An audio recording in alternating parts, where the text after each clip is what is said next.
Welcome to the show, you guys. What is up? What's up? Alright, so first of all, we're going to get into our jersey contest, and if you could guess this player, we'll give you a like on our your social media platforms, whichever that may be. But yeah, if you can guess that jersey, you're right, and we'll give you those little follows and shout-outs. Yes, sir. But first thing is we're going to be getting into this combine, NFL combine. A lot of these players, man, made a big difference in their stock in my eyes, and some players really hurt their stock. Right. Let's get the bad out of the way first, though. The player that really hurt their stock in my eyes, out of everyone at the combine, was unfortunately Orlando Brown, OU left tackle.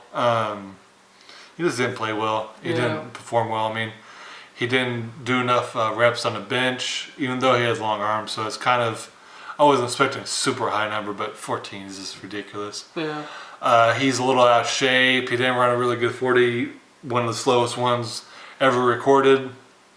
He just looked sloppy during the drills, and he seemed like he was kind of loafing it. Some of the coaches kind of yelling at him, saying he needs to try harder. So, yeah, that definitely hurt his stock, and he might not even be a first-round pick, man. Before that, he was some arguments of him being a top 15, maybe top 10. Yeah. So he really killed his stock. I don't know. He shouldn't have even came. Right. Yeah, I agree. I don't think he should have came at that point. Yeah, I agree. I mean, even when he was playing for us, he was big, very big guy. He looked very out of shape, and yeah, it's shown on the combine. And definitely sounds like he needs to lose some weight and get a little more light on his feet so he can. Because I'll tell you what, these players are just getting faster and faster. So he's definitely going to have to be able to keep up with these guys. Yeah. His arm length's going to really help him in the league, but he's still got to get his feet better, his footwork's better, and he's got to get better in shape. I still think he has a good shot of being a good player, but combine was a disaster. But let's get to the positives. First thing is Saquon Barkley. He played amazing. Yep, he did amazing 40 time. Especially for a man his size, he benched a whole bunch. One top running back 29 totals, times. him and Chubb. So that's really amazing, and he looked great during the drills as well. So he definitely improved his stock, which I don't know how much he could have because he was a top 5 pick, but he might be a number 1 pick now. That's what I'm thinking. Yeah, he looked really great. Honestly, he was probably the best one at all the players at the combine. Everything he did, every drill he had, he performed pretty much as well as he could. The bench presses was crazy. He bench pressed 29, and that's crazy. I mean, I understand too.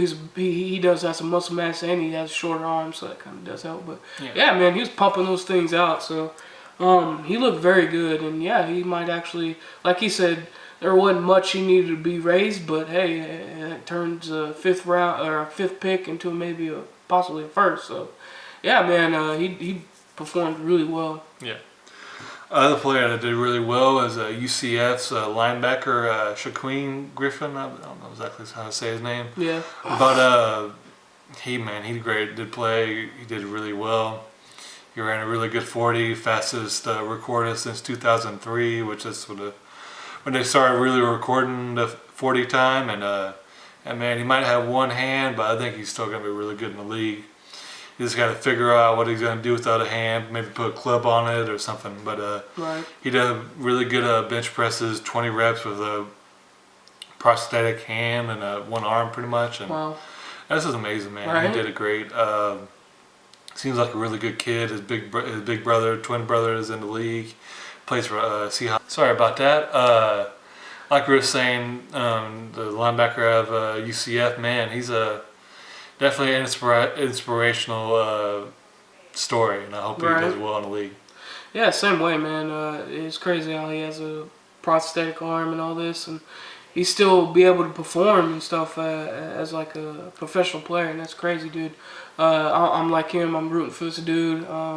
It's just a good story, you know, to have something like that, and you could still be able to live your dream pretty much and be able to play ball, and I love that. So that's great, and that's even better that he did good at these combines. Alrighty, another player that did really well was Mark Andrews, tight end for OU. He had a great 40 time. And yeah, he looked great in drills as well. So I think he raised his stock. What do you think, Ryan? Did you see Mark Andrews? No, I didn't get to see him. What was the LSU receiver's name? Chark. Yeah. Clark something. Yeah, Chark. his name is really hard. But yeah, he LSU receiver. He performed really well. I got to see him. He was doing really nice drills. Ran a pretty fast time. And yeah, dude, he looked really good. So he might raise his stock value. I seen Rosen out there. He looked pretty good. There's a few things he was slow on, but he's not the most athletic either. He's in between on how athletic he is. At times he looks sluggish, and at times he looks pretty good. So if he fixes that, yeah, it's gonna look promising for him. But yeah, he did pretty good. Yeah, another player that did really well was Josh Allen. I kind of expected him to do really well, and he did. He threw fairly accurate, and man, he can bomb the ball really well. Can throw the ball pretty much as far as he wants to. Yeah. And that's definitely going to get him a really high draft pick. He might go number 1 now. I wouldn't be surprised. Baker Mayfield played well. He did perform well. I mean, threw well. Had a little slower than I was hoping for 40 time, but still not bad. Yeah, man. He pretty much did what I thought he was going to do. Yeah, I got to see a bit of Baker as well, which was cool. Like I said, I would have watched more. It was my birthday weekend, so I was helping my mom do all that, get ready for my party and all that. So that's what I was thinking. I was like, man, I wish I could really see more of this, but I was helping her. But I did. I got to see what I really want to see was Baker, and I got to see a little bit of him. And yeah, he for the most part he did pretty well, and I'm happy, man. Like I said, we're rooting for him. We're definitely rooting for him to do well. So. Yeah, Lamar Jackson did decently. He didn't do terrible, but he didn't do great either. He didn't run the 40 time, unfortunately. I was looking forward to seeing that, but he didn't do that because he didn't want to put wood on the fire to all these speculations that he might have moved a receiver because other teams might want him to move a receiver. So yeah, because he's a very fast guy, but yeah, I just wouldn't make no sense, man. He's too skinny. Yeah. You take one shot. He's skinnier than Deshaun Jackson. Deshaun Jackson's skinny, so yeah, he takes a shot. It's probably not gonna feel too good, doing a slant or a crossing route and him get smacked. Yeah. I don't think he would like that too much. So that'd be kind of ridiculous. But yeah, I understand why he would skip that. That and he can't really catch either. That's what he says. Yeah. So if you can't catch, you can't be a receiver. Right? He must be a corner at that point. Yeah. But yeah, that's pretty much going to wrap up what we had to say about the Combine. We're going to come back and talk about the Thunder game playing the Houston Rockets, and that's pretty much going to wrap up our show. But right before we go to break we're going to be having some mock drafts, so definitely look forward to watching us do that, and we'll be right back.